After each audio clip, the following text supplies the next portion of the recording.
আপনাদের সকলকে স্বাগত জানাই হ্যালো স্মাইলের আরো একটা নতুন পর্বে। সঙ্গে রয়েছি আমি লাবণ্য এবং আমার সঙ্গে রয়েছেন পেরিওডন্টিস্ট এবং ডেন্টাল ইমপ্লান্টোলজিস্ট ডক্টর হিমাদ্রি চক্রবর্তী, আমার আজকের অতিথি।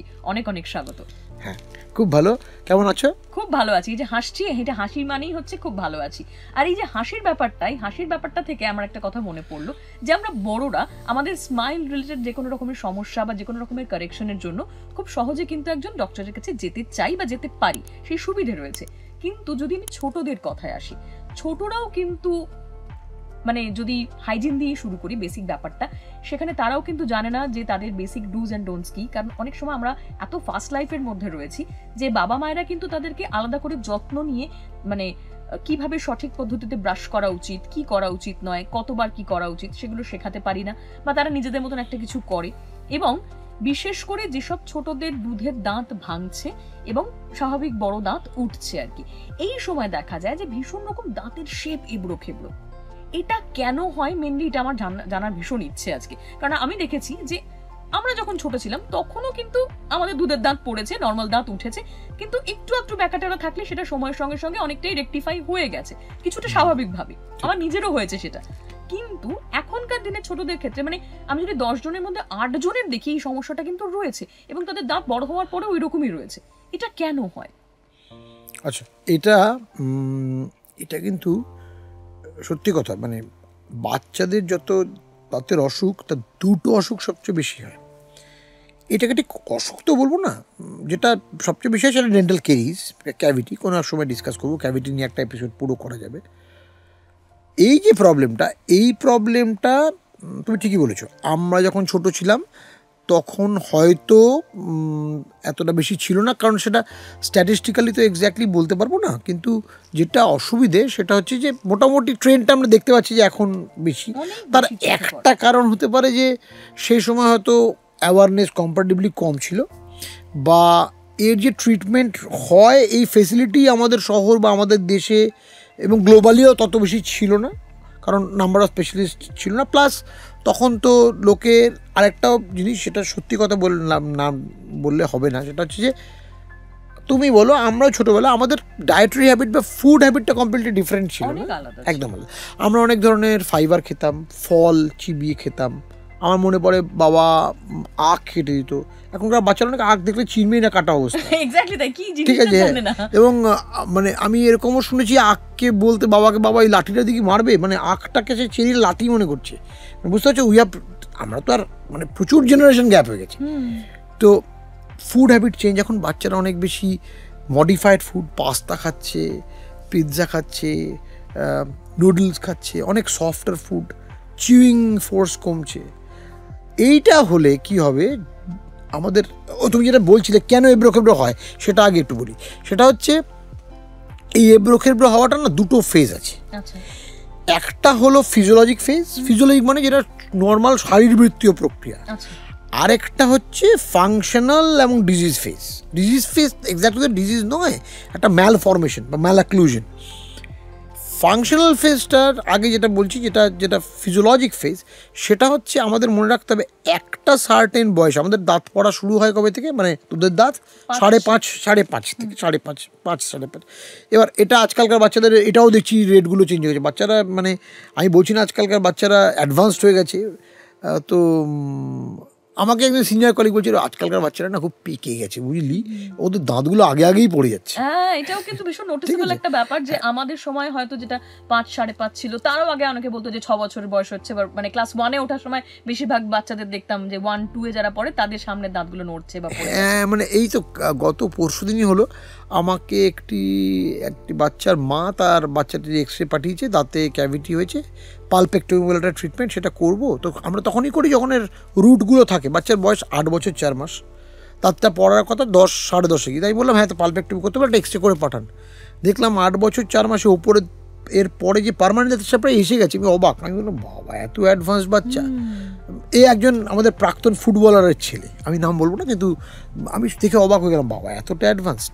এবার যেটা বলছিলাম যে কেন এই এলোমেলোটা হয়, ফিজিওলজিকটা হচ্ছে যে যেহেতু 5.5 বছর বয়স থেকে পড়া শুরু হয় এবং দুধ দাঁত পড়ে মোটামুটি 11.5 পর্যন্ত, এবার এই যে পিরিয়ডটা 5 বছরের পিরিয়ডটা, এই পিরিয়ডে যেটা প্রবলেম হয় আমাদের বুঝতে হবে, দুধ দাঁতগুলো ছোট সাইজে আর পার্মানেন্ট দাঁতগুলো বড়, তো সাইজ ডিসক্রিপেন্সি আছে। আর বাচ্চার দুটো মানে দুটো চোয়াল, তো ম্যাক্সিলা ম্যান্ডিবল, এগুলো বাড়ছে।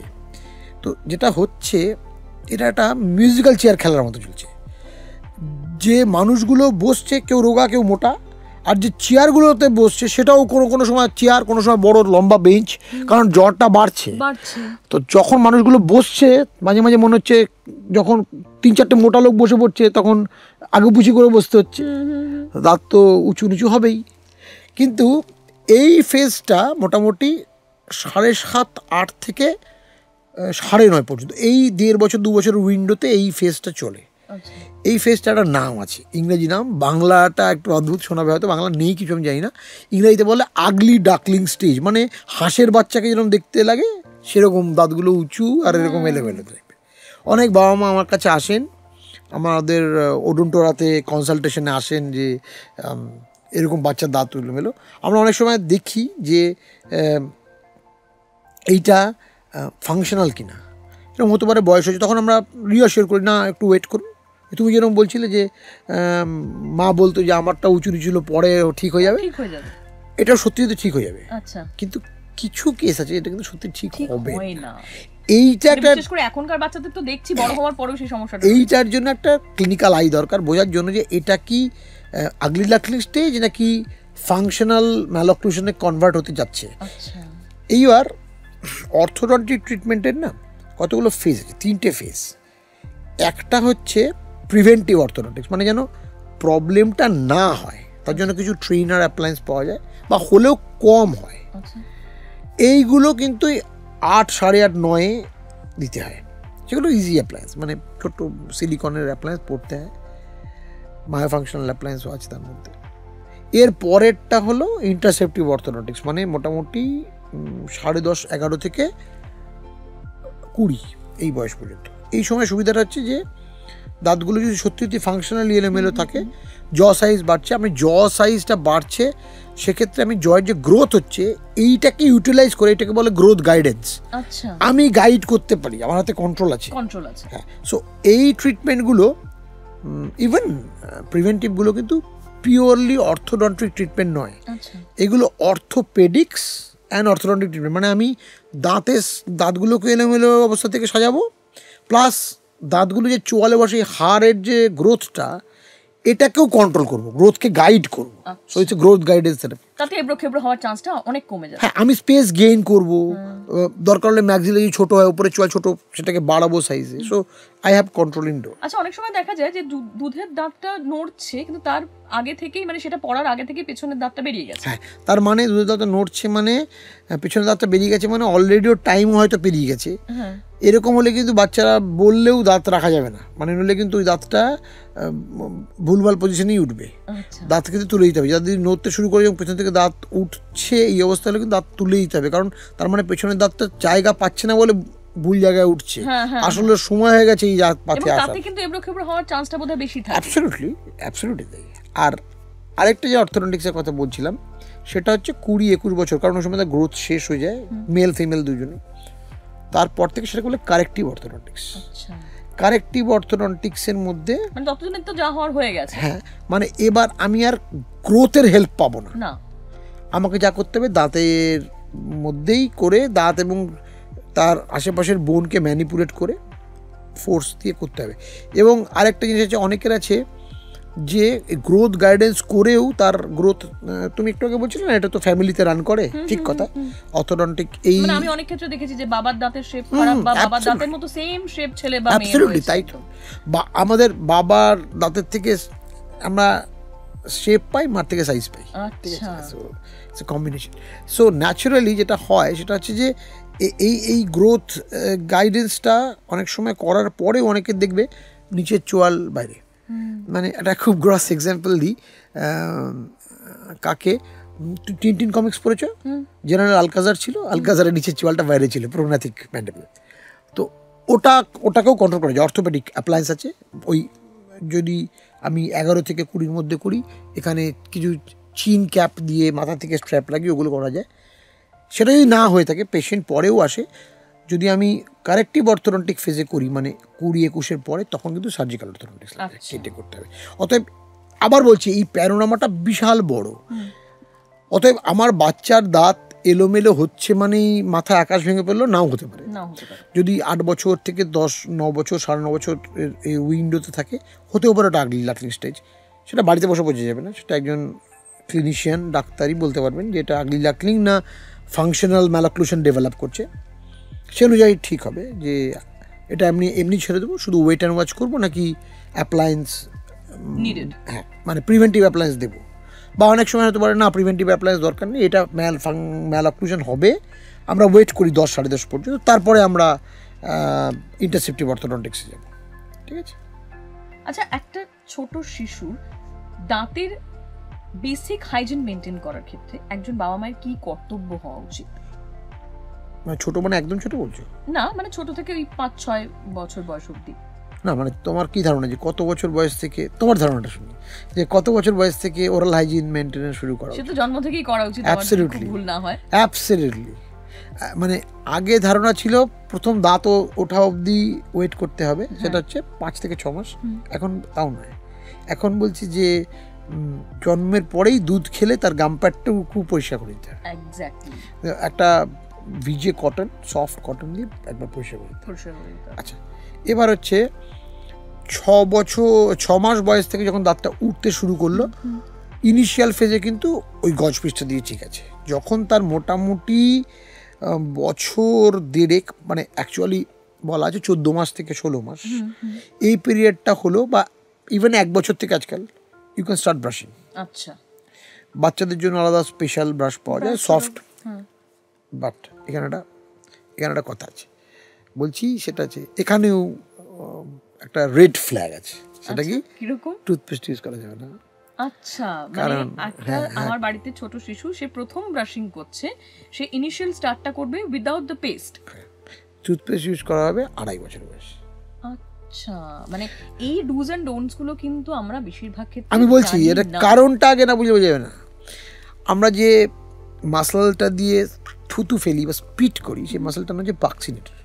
এই কমপ্লেক্সটা, বাক্সিনেটর মাসলটা জন্ম থেকে থাকে, কিন্তু 30 মাস বয়স মানে 2.5 বছর বয়সের আগে বাক্সিনেটরের স্ট্রেংথ হয় না, বাচ্চা ঠিক মতো থু করে ফেলতে পারে, ওর মুখ দিয়ে লালা গড়িয়ে পড়ে বাচ্চা, ও পেস্ট তো খেয়ে ফেলবি।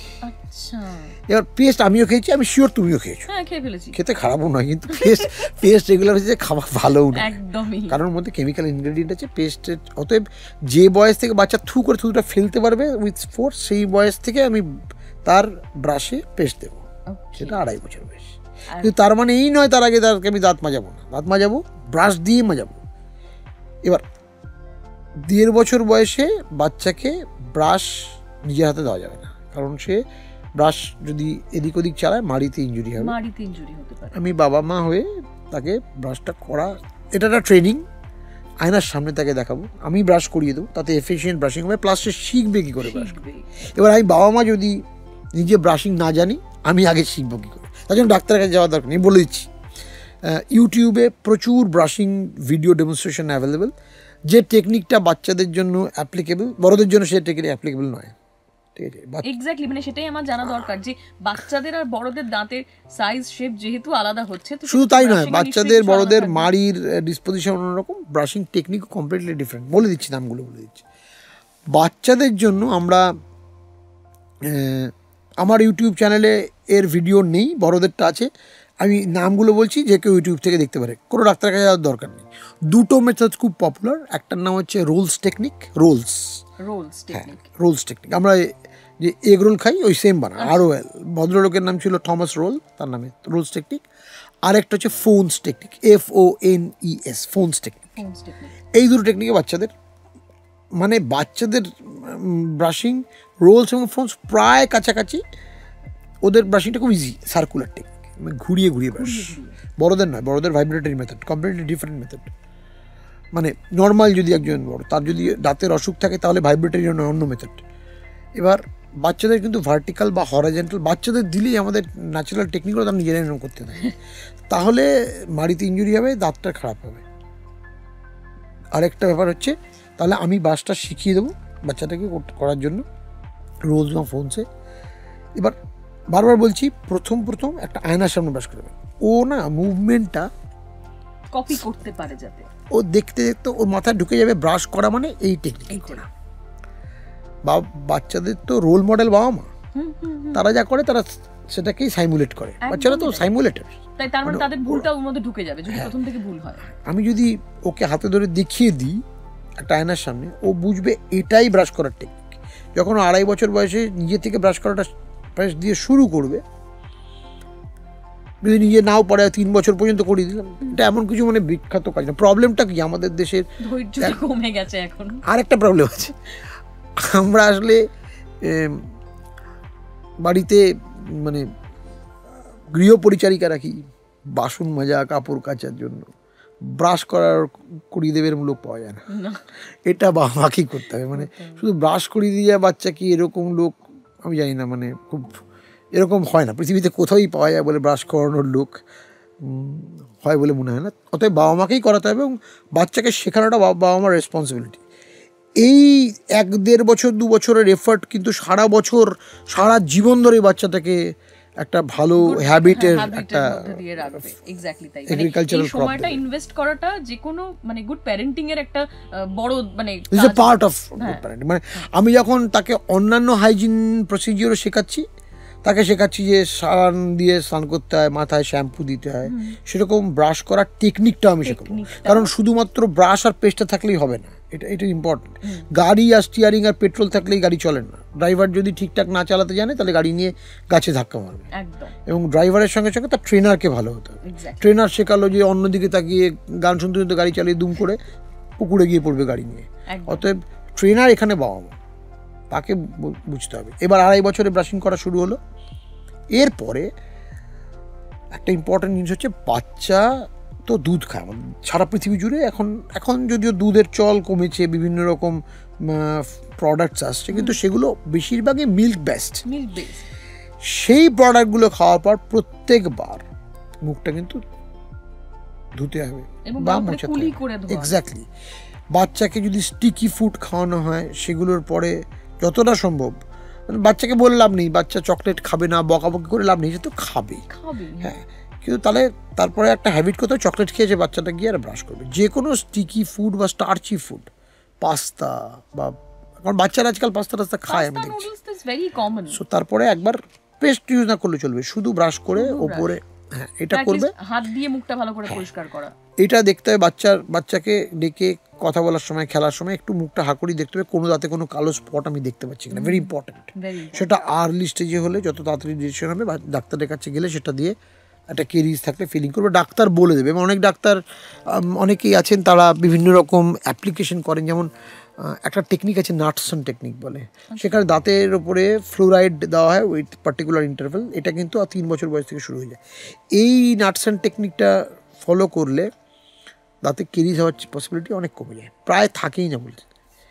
যেহেতু আমাদের দেশে এই অ্যাওয়ারনেসগুলো নেই, তুমি জিজ্ঞেস করছো, আমি বলছি এক্স্যাক্টলি, মানে অ্যাওয়ারনেসগুলো নেই। এর থেকেও বড় কথা হচ্ছে যে আমাদের হ্যালো স্মাইল নিয়ে আসার কারণটাই তো হচ্ছে এটাই, যে মানুষ আরো বেশি করে অ্যাওয়্যার হোক এবং তাদের বেসিক ডুজ অ্যান্ড ডোন্টস এর যে কনসেপ্টটা, সেটা যদি মানুষের কাছে পরিষ্কার থাকে, তাহলে প্রবলেম কিন্তু মানে ইনিশিয়াল স্টেজে অনেকটা তাড়াতাড়ি আমরা ডিটেক্ট করতে পারবো বা প্রবলেম হতেই দেব না। হ্যাঁ, মানে এটাই তো সবচেয়ে ভালো জিনিস, যে আমাদের এফার্টটা হচ্ছে যে দাঁতের অসুখ হলে তো ডাক্তারের কাছে আসতেই হবে, কিন্তু অসুখটা যেন না হয় তার জন্য কি করতে পারবো, কারণ আর্লি স্টেজে যেন ধরতে পারি নিজেরা। ঠিক, মানে অনেক সময় এই যে আমাদের ভারতবর্ষে তুমি শুনে থাকবে রুট ক্যানাল ট্রিটমেন্টের নাম শুনে থাকবে, এত আরসিটি হয়, প্রবাবলি পৃথিবীর খুব কম দেশে এত আরসিটি হয়। কারণ আমরা আরসিটি তো একটা টার্সিয়ারি কেয়ার মেথডস, মানে দাঁতে গর্ত হয়ে গেছে, ভিতরের নার্ভটা পাল্পটা খারাপ হয়ে গেছে, তার এত অবধি আসছে কি করে, আমরা তো এরকম নয়। এক্স্যাক্টলি, মানে আমি আজকে হ্যালো স্মাইল করতে গিয়ে এতগুলো এপিসোডের পর আমার আজকে একটা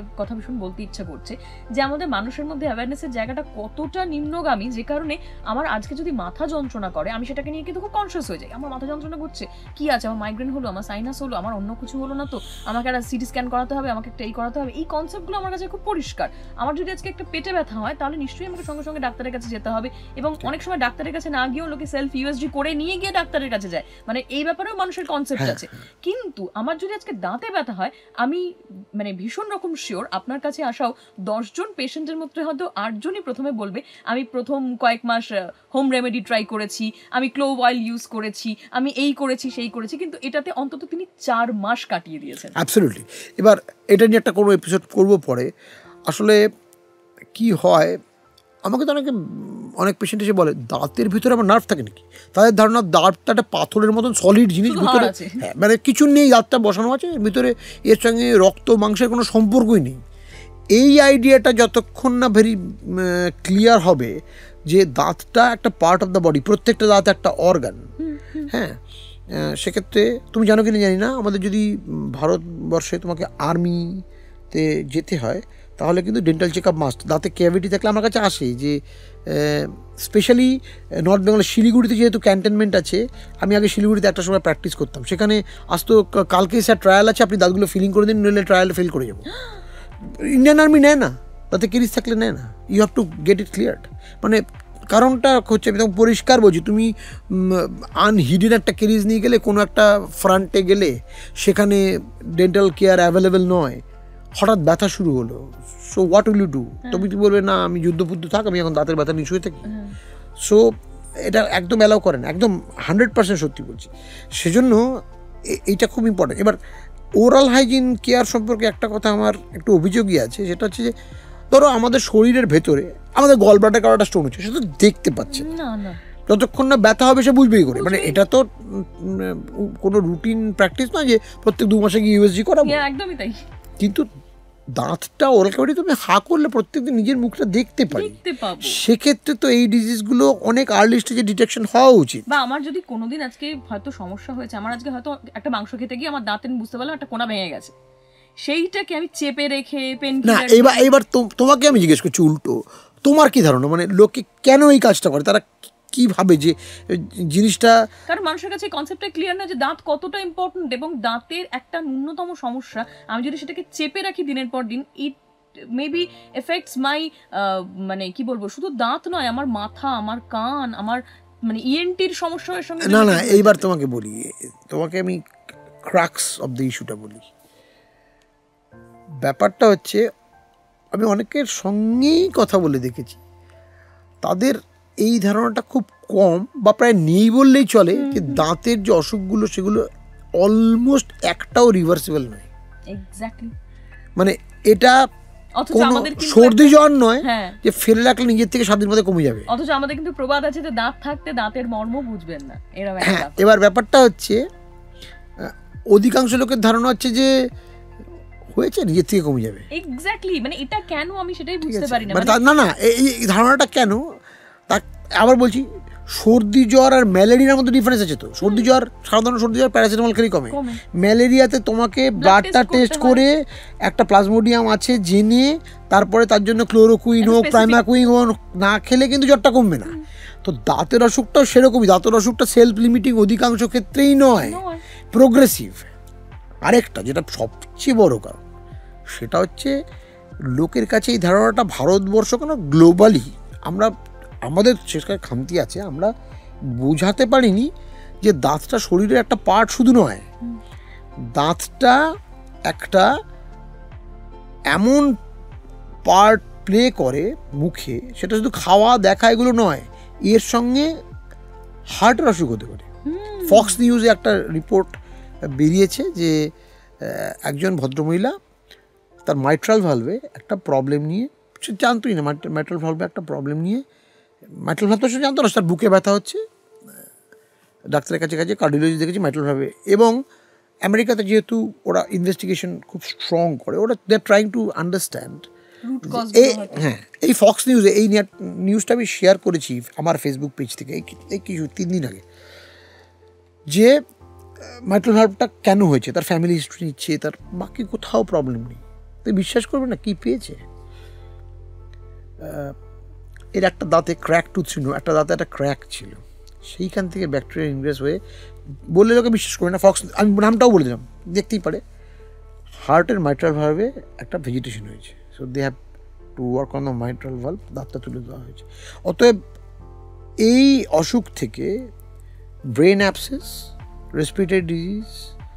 তুমি জানো প্রেগনেন্টদের preterm low birth weight baby হয়, 27 উইকস 26 উইক্সে বাচ্চা ডেলিভারি হয়েছে, because they have got poor oral hygiene. There are studies. এটা আমি কিন্তু কোনো গল্প কথা বলছি না, সহজে এটা বিশ্বাস করানোই যাবে না যে দাঁত সত্যি এতগুলো মেজর কি রোল প্লে করে আমার এতগুলো সমস্যার। এবং তুই এখন একটা অসুখ সম্পর্কে কম শোনা যায়, যখন আমি স্টুডেন্ট ছিলাম SABE বলে, সাব অ্যাকিউট ব্যাকটেরিয়াল এন্ডোকার্ডাইটিস। এই অসুখটার one of the main reason oral cavity থেকে ইনফেকশন। অতএব দাঁতটাকে বা মুখটাকে আমরা আইসোলেটেড ওয়েতে ভাবি। এবার তুমি একটা কথা বলো, সচিন তেন্ডুলকার যে ব্যাটটা দিয়ে খেলতেন তার ব্যাটের খুব যত্ন করতেন। আমরা এখন তুমি দেখবে ফেসবুক খুললে ফুড ব্লগিংয়ে ভর্তি। আমরা খাবার দেখি, আমরা গ্যাস্ট্রোনমিক আইডিয়া নিয়ে, কুলিনারি আইডিয়াস নিয়ে এত কথা বলি, কিন্তু যেখান দিয়ে জিনিসটা আমার শরীরে ঢোকে সেটা নিয়ে আমি কতটা কনসার্ন, তাই না? এবার ব্যাপারটা হচ্ছে যে বডির প্রত্যেকটা অঙ্গ প্রত্যঙ্গের ইউটিলিটি আছে, কিন্তু আমি যদি না জানি, অন্ধ বলে না যে অন্ধ হলে কিন্তু প্রলয় বন্ধ হয় না, আমি যদি না জানি তার জন্য আমার ওরাল ক্যাভিটি থেকে ইনফেকশন শরীরের অন্য জায়গায় যাওয়া বন্ধ হবে না, আমাকে সেটা জানতে হবে, ঠিক আছে? এটা এবার আমি ডেন্টিস্ট্রির লোক বলে আমি বলছি, তার মানে কি এই যে এটা যদি কারো কানে হয় করতে হবে না, হবে। আমাদের বডিটা তো একটা ইন্টারকানেক্টেড সিস্টেম, প্রত্যেকটা সিস্টেমের। আমরা যখন শুনি না অনেক পেশেন্ট মারা যাওয়ার আগে মাল্টি অর্গান ফেলিয়ার হয়েছে, মানে কি অনেকগুলো মেজর অর্গান একসঙ্গে ফেলিয়ার হয়েছে, তার জন্য মানুষটা সার্ভাইভ করছে না।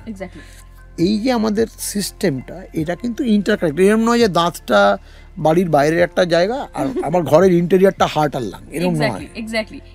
যে কারণে অনেকে বুঝতে পারে। তুমি একটা কথা বোঝো যে তোমার দাঁতটা, মুখটা হচ্ছে তোমার বাড়ির মেইন দরজা, আর দাঁতটা হচ্ছে তোমার বাড়ির লকটা খারাপ হলে তুমি ঘরে কি শুয়ে থাকবে? তুমি ঘরে আরাম করে ধর চোর ফোর আসবে না এরকম ভাববে না। তুমি ভাববে কি এই লকটা আমি এই মুহূর্তে ঠিক করি, তাহলে দাঁতের বেলায় কেন নয়? আমি গেটওয়ে বলছি, শরীরের গেটওয়ে বলছি মুখকে, কিন্তু তার যেটা মেইন ফাংশনাল পার্ট টুথ, কেন মেইন ফাংশনাল পার্ট বলছি? দাঁতের আগে এবং দাঁতের পরের জীবনের মধ্যে আকাশ পাতাল পার্থক্য। তাকে জিজ্ঞেস করে দেখো যার দাঁত নেই, নইলে দাঁত থাকতে দাঁতের মর্ম বোঝে না কথাটা এসছে কোত্থেকে। কারণ যেই তোমার দাঁত থাকবে না, তুমি চিবিয়ে খেতে পারবে না, আর্ধেক খাবার তুমি গিলে খাবে, গলা খাবার খাবে, তোমার হজমের প্রবলেম শুরু হয়ে যাবে। আমার কাছে এন নাম্বার অফ পেশেন্টস আছে, যেহেতু আমি পেরিওডন্টিস্ট, তাদের দাঁত নড়ে পড়ে গেছে, আমাকে এসে বলে বয়স্ক মানুষ, বাবা দেখো দাঁতগুলো পড়ে গেছে, এখন ভালো করে চিবিয়েই খেতে পাচ্ছি না। এবার চিবিয়ে খেতে পারছি না মানে কি আমার এনজাইমস গুলো প্রপারলি রিলিজ হচ্ছে না, সেটাও নিশ্চয়ই অ্যাবসলিউটলি। প্লাস আমাদের মুখে চিবিয়ে খেলে তবে না বোলাসটা হবে, ওই বোলাসটা যদি হয় তখনই আমাদের বিভিন্ন স্যালাইভারি এনজাইমগুলো এসে কাজ করবে, তাহলে খাবারটা সেমি ডাইজেস্টেড অবস্থায় স্টমাকে যাবে। আমি যদি র ফুডটা, তুমি আমাকে ভাবো না তুমি খাবারটা রান্না না করে কাঁচা মাছ মাংস খাচ্ছ, তোমার হজম হবে? সেম থিং, তোমার খাবারটা যে স্যালাইভারি অ্যামাইলেজ বা টায়ালিন যেগুলো বল, আমাদের মুখে যে এনজাইম আছে সেগুলো দিয়ে সেমি ডাইজেস্টেড হওয়ার পর না স্টমাকে প্রেজেন্টেশন হবে। স্টমাকে খাবার হলে আবার বাঙালির সেই রোগ গ্যাস, কিছু করার নেই, হবেই। অতএব দাঁতের দরকার অনেক রকম, আমরা ডিসকাস করছি, কিন্তু এটা বুঝতে হবে যে দাঁতটা মানে দাঁত মানে শুধু দাঁত নয়, ঠিক আছে? দাঁতটা আবার একটা প্রেজেন্টেশন, যেটা একটা হোল সিস্টেমের একটা পার্ট। সেটা ঠিক থাকলে ওই হোল সিস্টেমটা ঠিক থাকবে। হোল সিস্টেমটার মধ্যে এই পার্টটুকু খারাপ হলেও, মনে রাখবে ওই দেয়া নেয়া ছবিটা দেখেছো, উত্তম কুমার এসে কি আর ঠুকঠুক করলো, গাড়িটা চলতে শুরু করলো, কখন কোন পার্টস একটা ছোট স্ক্রু দিয়ে গাড়িটা বন্ধ হবে তুমি জানো না। অতএব একটা দাঁত বললাম, একটা দাঁতে ক্র্যাক ছিল, মাইট্রাল ভালভে একটা ভেজিটেশন হয়ে গেছে। অতএব আমরা যেরকম ভাবি ব্যাপারটা সেরকম নয়। বোঝা গেল যে কি বলতে চাইছি? একদম। হ্যালো স্মাইলের প্রত্যেকটা পর্বে আমরা চেষ্টা করি আপনার দাঁত এবং দাঁত সংক্রান্ত নানা ধরনের মিথ এবং নানা ধরনের প্রবলেমের একেবারে গোড়ায় পৌঁছে যেতে, এবং আমরা চেষ্টা করব আমাদের প্রত্যেকটা পর্বের মধ্যে দিয়ে আমাদের সকল দর্শকরা কিন্তু আরো বেশি করে তাদের ওরাল হাইজিন থেকে শুরু করে তাদের মিষ্টি হাসির পেছনের আসল যত্নের কারণটা যেন আরো বেশি করে জানতে পারেন। তাই অবশ্যই আমাদের ফলো করুন এবং দেখতে থাকুন ওডন্টরা প্রেজেন্টস হ্যালো স্মাইল।